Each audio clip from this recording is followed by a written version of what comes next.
So you mentioned Africa Harvest, and I didn't mention at the top of the show, but Africa Harvest is the organization you formed 7 years ago, and it's also based in Washington, D.C. and Johannesburg. And it's not just a banana plant you're looking at, right? There are other crops. Yes, Africa Harvest, we founded, we have a board of directors, national board of directors, was founded in the year 2002. 7 years old, but we got 30 years history, because even before then, the motivation was still to have impact. With the history of starting from Kenya Agriculture Research for 12 years, even as a scientist, as I was growing up, my desire was to become a scientist and increase productivity in the area of crop protection. I always remember I used to think as I go with my mother to the market, and anytime we are harvesting, I'll see the insects are eating our crop, and if you're hungry, I say, if I was controlling those insects, I probably just have more to eat. Maybe we are hungry because we are fighting insects. So my science zeal have been really to be able to have better impact, and especially fight the diseases and pests, which is my area of passion. But I've also realized we have to use the other areas like water, fertilizer, manure to get more productivity. And so when we founded Africa Harvest International, we are founded in the United States as a non-for-profit. Here in Kenya, we are non-GO.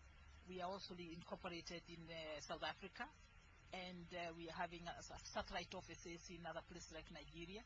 Our goal and our vision is Africa free of hunger through tools of science, but in a holistic way and in a management way. And so Banana falls right square into that. We are also looking at a crop like sorghum, how we can improve sorghum in the same way. We are realizing that what we are doing can also be involved to improve especially the reforestation and trees. And our main contribution is what I call the whole value chain strategy to reach the grassroots communities. Now, I need to explain why we believe we have a unique product that wasn't there before, and that which gives us a comparative advantage. And that's what we are contributing with to other organizations. We have realized that the traditional extension isn't working.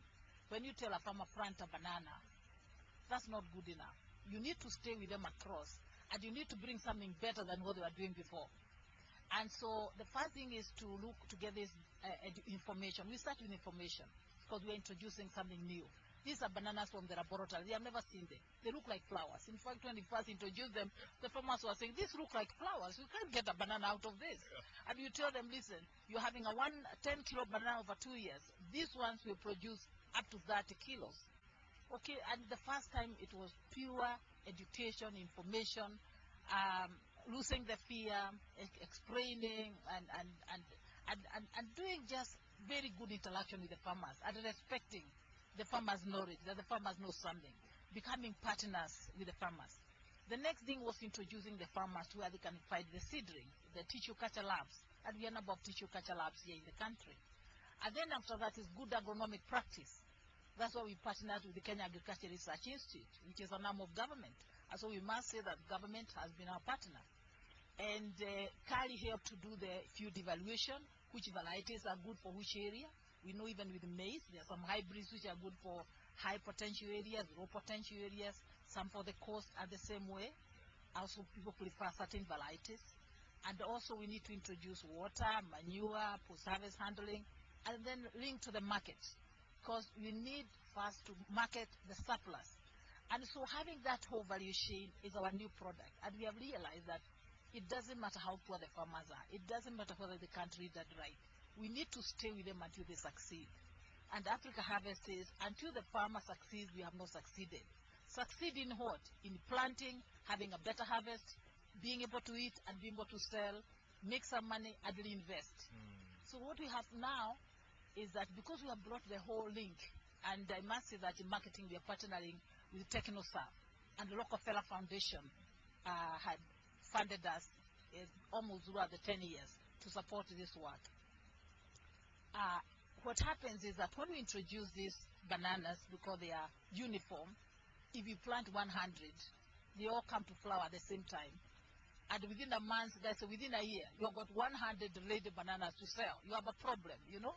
But it's a good problem because you can't eat them all. And your neighbor also is having some. And so we have to think of a market. And so that's marketing. We have brought corporate marketing. And also, the value also comes to the farmers because we have now organized with our partners, Technosa, that the brokers used to go around with a lorry.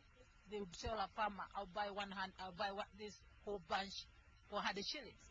But now that doesn't happen. We negotiate in advance.